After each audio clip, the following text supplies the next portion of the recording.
My own sister tried to break into my condo with a screwdriver in her hand after she'd already told me the place I'd just paid off wasn't really mine anymore.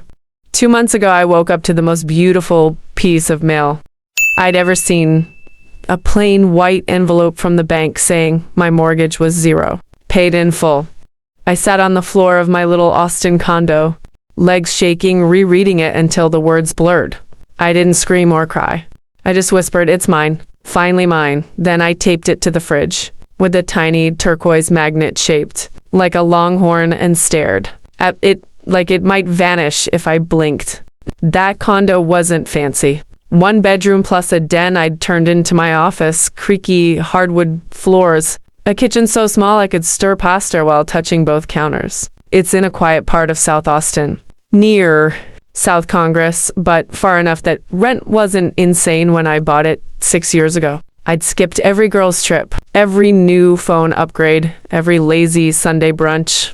I took extra freelance graphic design jobs at midnight, delivered DoorDash in the rain, budgeted down to the last dollar so I could make those payments, while my friends posted about FWA and new handbags. I was proud of ramen that wasn't expired and a car with 210,000 miles that still started every morning. This place was my proof. I could build something solid in a world that kept telling women like me we were asking for too much. So when Brooke, my baby sister, 29, married, 1 toddler, always the golden child, banged on my door that Tuesday afternoon, holding a giant iced matcha, like she was doing me a favor by showing up, I actually thought maybe she's here to celebrate.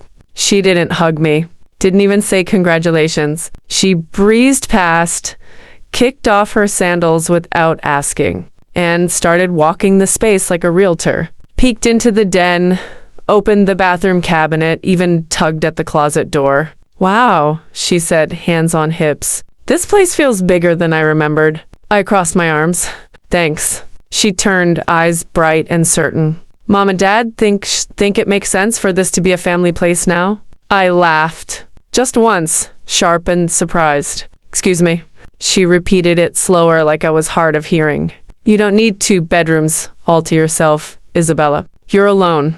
We've got a toddler. Daycare's killing us. Ryan's hours got slashed at the school. It's honestly kind of selfish to hog all this space." Selfish. That word hit like a slap. I looked around my 900 square foot life like maybe I'd missed a ballroom I wasn't using. "Brooke," I said, voice low, "I bought this. I paid every dime. The mortgage letter is literally on my fridge." She waved it off. "Yeah, but family helps family. We'll move in. You can find a cute studio downtown or something. You'll be fine. We need to be in by end of next month. That gives you plenty of time." She sipped her matcha and started walking toward the door like the conversation was over. I stood frozen. "You already talked to Mom and Dad about this?" "Of course," she said over her shoulder. "They agree it's best for everyone, especially little Harper. She needs her own room." And then she was gone. The door clicked shut and the fridge kicked on with that familiar hum. I stared at the mortgage letter like it had betrayed me too. That night I called my best friend.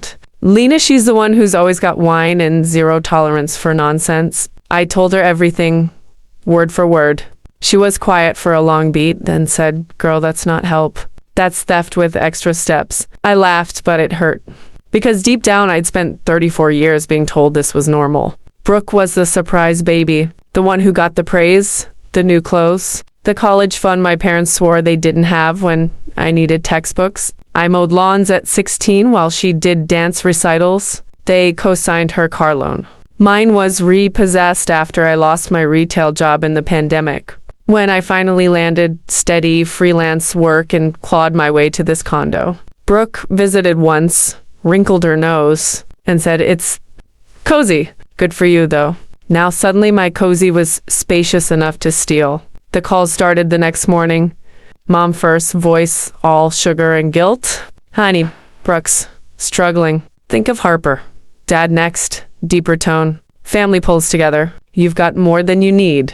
By lunchtime, an aunt I hadn't spoken to in 3 years texted me a praying hands emoji and family first. I sat on my couch, phone buzzing like a hornet's nest, and felt something shift inside me. Not anger, not yet. Something colder, like a door locking that had been cracked open my whole life. I wasn't giving up my home. Sunday dinner at Mom and Dad's house in Round Rock had always been their favorite battlefield. Lasagna, garlic bread, polite forks scraping plates while someone got guilt-tripped into submission. And Mom called Friday and said, "We're all coming over Sunday. We'll talk calmly." I knew calmly meant ganged upon. Still, I said yes. I wanted to hear it out loud. I wanted them to say the quiet part loud so I'd never have to wonder again. Lena offered to come with me. I told her no, I need to do this part alone. Their house smelled the same garlic. Pledge, that faint lavender candle. Mom burns when she's hosting. The table was set when I walked in. Brooke and Ryan sat on one side like a defense line. Harper napping in a pack-and-play in the corner. Brooke had a thick folder in front of her. Ryan stared at his plate. Mom and Dad hovered, exchanging looks like they were about to referee a boxing match. "Hey," I said. Brooke beamed. "Too bright. Perfect timing. Food's ready." We barely got through grace before she slid the folder toward me. "We only need it for a year, maybe less. Just until we get back on our feet." A year. I opened it. Spreadsheets, budgets, rent, listed as $0. Utilities split. No mention of repairs, HOA, or the fact that the place belonged to me. "You'd cover utilities?" I asked. "Obviously," Brooke said, like I'd asked something stupid. Mom leaned in. "It's temporary, sweetheart. Harper needs stability." I looked at Brooke. "You're in a 3-bedroom apartment off South Lamar. Why not downsize there?" Her smile tightened. "Why should we uproot our whole life when you've got an empty bedroom just sitting there?" "'Cause it's my home," I said. Dad set his fork down. "This is about common sense. They have the need. You have the room." I tapped the folder. "You wrote this like I already said yes?" Silence. Brooke finally spoke. "We figured once you saw the numbers you'd be reasonable." I reached into my bag, pulled out the lease I'd printed from their apartment complex website, and laid it on top. 3 months penalty for breaking early. That's what this is really about, isn't it? You're trying to dodge the fee. Brooke's face flushed. Ryan shifted. Mom frowned. "Is that true?" Brooke snapped. "We just need a fresh start." "Then say that," I said quietly. "Don't dress it up as fairness." Ryan cleared his throat. "We're trying to find something that works for everyone." "For everyone?" I echoed. "Or for you?" Brooke's voice rose. "You don't even use the second room. We're drowning, and you're sitting on extra space." "Space I worked for," I said. "Space you laughed at when I bought it." She slammed her palm on the table. "We're family. Family respects boundaries," I answered. "You don't get to take my home because you made choices that didn't pan out." Dad sighed. "Let's calm down." "No," I said, standing. "You invited me here to guilt me into giving up what's mine. I'm not doing it." Brooke's eyes glistened. "So you'd rather watch us end up homeless?" "You're not homeless.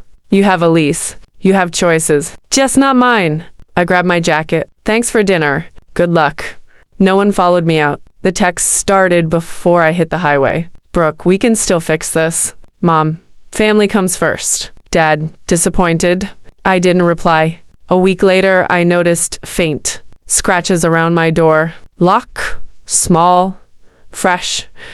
The kind you make when you're testing something. My stomach dropped. I changed the deadbolt that afternoon. Installed 2 cameras, one in the hallway, one inside facing the door. For 2 nights, nothing. Then, at 2:37 a.m. on the 3rd night, my phone buzzed so hard it almost fell off the nightstand. Motion detected. I opened the app. Brooke, hood up, screwdriver in her hand. And in that grainy black and white feed, I watched my sister try to break into my home. My heart slammed against my ribs. I hit record. My hands shook, but I dialed 911 and whispered, "Someone's trying to break in." "I have video." The dispatcher stayed calm. Officers were close. "Stay inside." On the screen, Brooke jiggled the lock. The hallway light popped on. She froze, glanced over her shoulder, then kept going. I felt something inside me finally break not into pieces, but open. Like I'd been waiting my whole life for permission to stop pretending this was normal. Footsteps. 2 officers appeared. Ma'am, step away from the door. She jumped. I forgot my key. This is my sister's place. I stayed behind the door until they knocked. When I opened it, I held up my phone. That's her. That's my sister. And that's a screwdriver. They watched the playback. Brooks's face went white. They asked for ID. She tried to laugh. This is a misunderstanding. I didn't speak. I didn't have to. They cuffed her in the hallway. Ryan showed up minutes later in sweatpants, hair wild, eyes panicked. What's happening? She tried to break in, I said. He looked at her, then at me. She thought she still had a spare. I never gave her one, I said. He didn't argue, just followed them out, muttering about a lawyer. When the hallway went quiet, I locked the new deadbolt, leaned against the door, and let out a breath I didn't know I'd been holding. The cameras kept rolling long after everyone left. The next morning, I didn't go to work. I called in sick, voice steady even though my hands weren't. I needed to get everything locked down before this story got twisted into something else. I drove to the police station on South First, handed over the full video file on a USB, sat through the report, answered every question without sugarcoating. The officer watched the footage twice, shook his head, and said, "This one's pretty clear-cut." They pulled the 911 call audio, gave me a case number, told me Brooke would be processed unlikely, released on citation since. It was her first offense like this, but the record would stick. I went straight home, backed the video up 3 ways, external drive, encrypted cloud folder with a password I'd never used anywhere else, and emailed a copy to Lena with the subject line, "In case anything happens to me." Then I printed the incident report and slid it into the same folder as my mortgage payoff letter, proof of ownership, proof of protection. By noon, my phone was on fire. Mom first. How could you call the police on your own sister? She was trying to break into my home at 2:30 in the morning with a screwdriver, Mom. You didn't have to escalate like that. Family handles things privately. Privately means letting someone jimmy my lock while I'm asleep. She went quiet, then softer. She's your sister. I know who she is. That's why it hurts more. I hung up before she could guilt me further. Dad called an hour later. She made a mistake, Isabella. Don't ruin her life over one bad night. I was asleep in my own bed. I'm not apologizing for protecting myself. You're being called. Maybe. But I'm done being the warm doormat. I ended the call. Texts poured in from cousins, an old family friend, even Brooke's college roommate I hadn't spoken to in a decade. She didn't mean it. Think of Harper.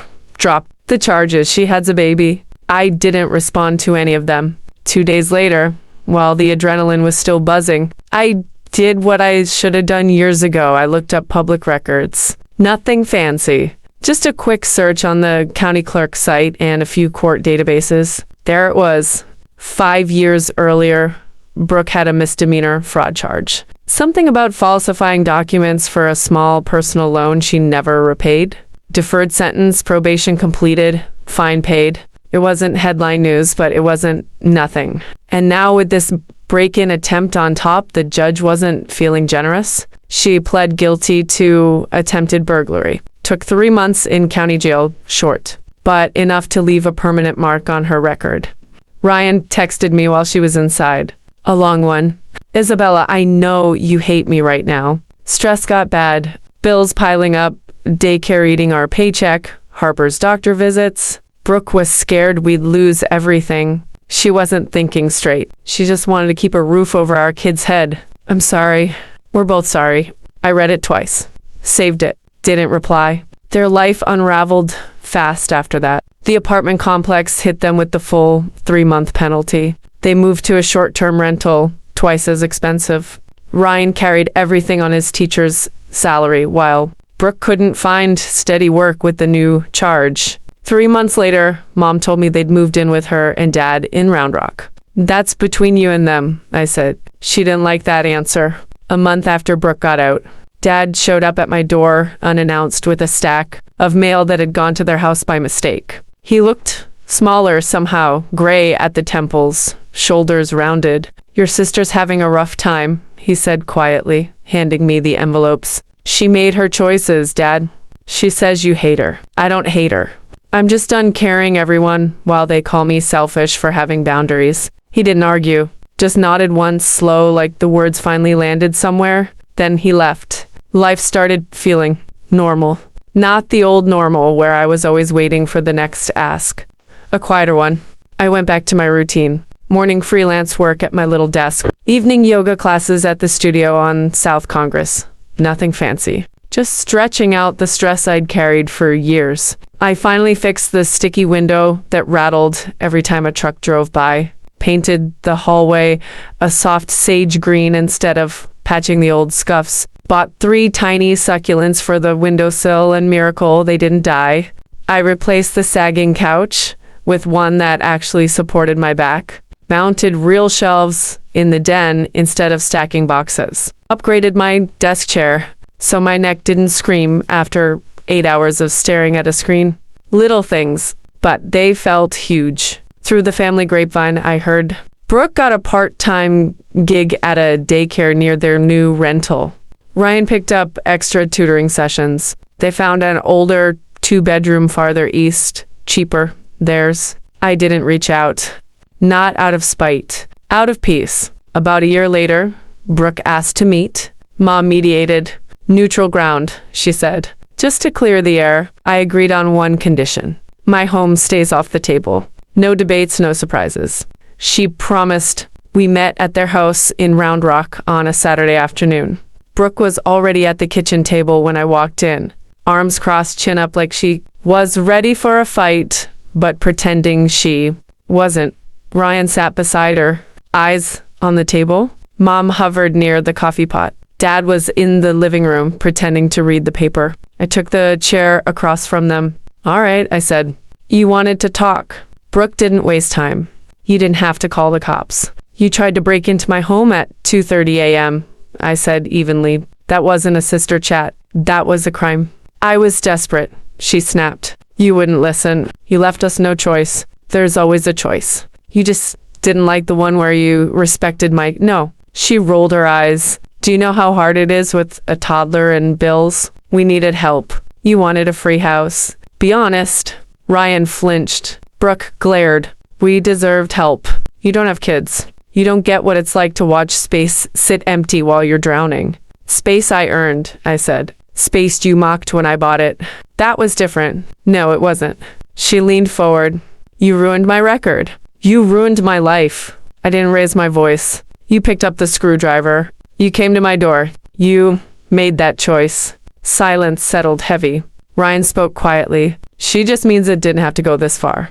It went exactly as far as she pushed it, I said. I'm not carrying that guilt for her. Brooke's fists clenched. One day you'll need help. Don't expect us to be there. I stood up. Good. That way everything's clear. She blinked, surprised. I hope you figured things out, I added. But my home is off limits. Forever. No showing up. No emergencies. No, just this once. We're done with that. I walked out. Mom tried a few more times. Holiday invites, casual dinners. Every time I said the same thing, if my condo comes up even once, I leave. Eventually, she stopped asking. Now, when I come home after work, I log the deadbolt to drop my keys in the bowl and just stand there for a second. The place is quiet. No surprise knocks. No guilt texts. No family group chat blowing up my phone. The silence isn't lonely. It's steady. I sit on my new couch sometimes, TV off, plants catching the afternoon light, and feel the weight of all those years finally lift. Not revenge. Not victory. Just freedom. I built this live every payment, every skipped vacation, every late night edit, every boundary I finally held. And no one gets to take it because they decided their needs outweigh my rights. If there's one thing I've learned the hard way, it's this. Family doesn't mean you owe them your whole self. Love doesn't mean erasing your own worth. And peace? Peace comes when you stop apologizing for protecting what you fought for. So yeah, I lost some people along the way, but I gained something better. I gained me. And this home, every creaky floorboard, every tiny succulent, every quiet night is mine. Really mine. And that's enough. More than enough. Y'all, if you've ever felt like you had to shrink yourself to keep the peace, I see you. You don't have to anymore. Build your boundaries, protect your peace, and never apologize for choosing yourself. Thanks for listening to my messy, real story. It means the world that you're here with me. Drop in the comments, where are you tuning in from today? What's one boundary you've set that changed everything for you? I read every single one, I promise. And if this hit home, hit that subscribe button. It helps more than you know. Love y'all. Talk soon.